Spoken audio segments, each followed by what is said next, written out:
an elemental loathing. Alois had left his family comparatively well off, and Hitler, free of his father's bullying and expectations, devoted his efforts to leading a life of idleness. Living in a flat in the centre of Linz, Hitler indulged in his painting by day and his love of theatre and opera by night. Closeted from the real world by his mother, finding work was never high on Hitler's agenda. In Linz, Hitler made friends with a young man called August Kubizek, or Gustl. They became friends through their shared love of the operas of Richard Wagner, and while Hitler dreamt of becoming a great artist, Kubizek dreamt of becoming a conductor. In the evenings, they would dress up and enjoy the opera or the theatre, but during the day, while Kubizek worked at his father's upholstery workshop, Hitler lounged around daydreaming. Kubizek was the compliant one of the two, while Hitler voiced his opinion on everything, whether good or bad, and sometimes with unnerving passion. Kubizek quietly listened.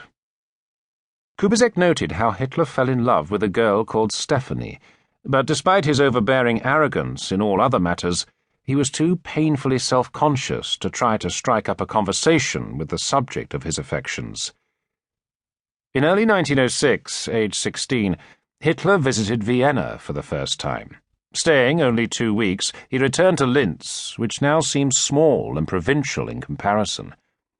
Hitler decided to apply for a place at Vienna's Academy of Fine Arts, and, in September 1907, despite his mother's reluctance and aided by a generous loan from his Aunt Johanna, he moved to Vienna. Despite passing the initial exams, the would-be artist failed to secure a place.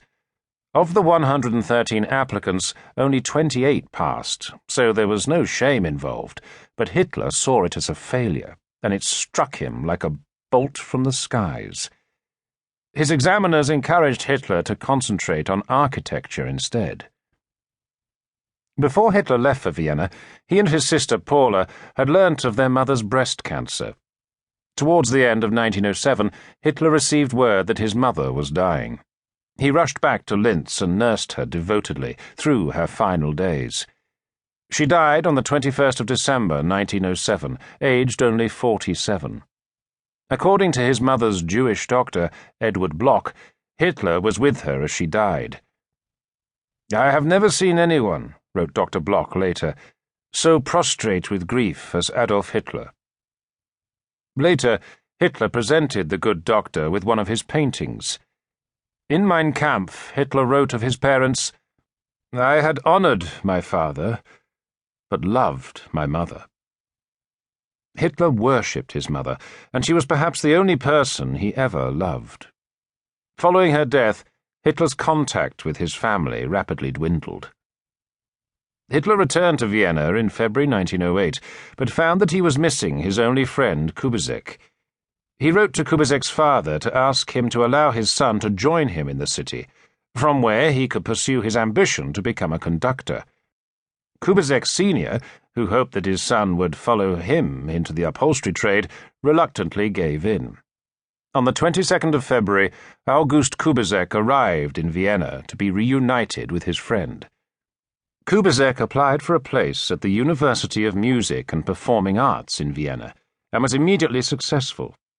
Kubizek assumed his friend had already started his studies at the Academy of Fine Arts. Hitler had not told anyone of his failure to gain a place.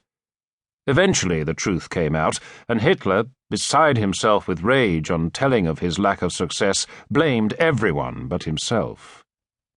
While Kubizek studied, Hitler slept, daydreamt, and came up with grandiose plans that came to nothing. In a fit of enthusiasm, he began writing the libretto for an opera along Wagnerian lines, but the enthusiasm soon petered out.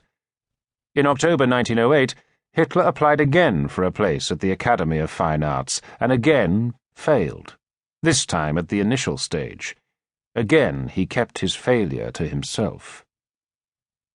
On finishing his first term, Kubizek returned home briefly to Linz. When he came back to Vienna in November 1908, Hitler had moved out. He had left no forwarding address. Kubizek would not see his friend again for another 30 years.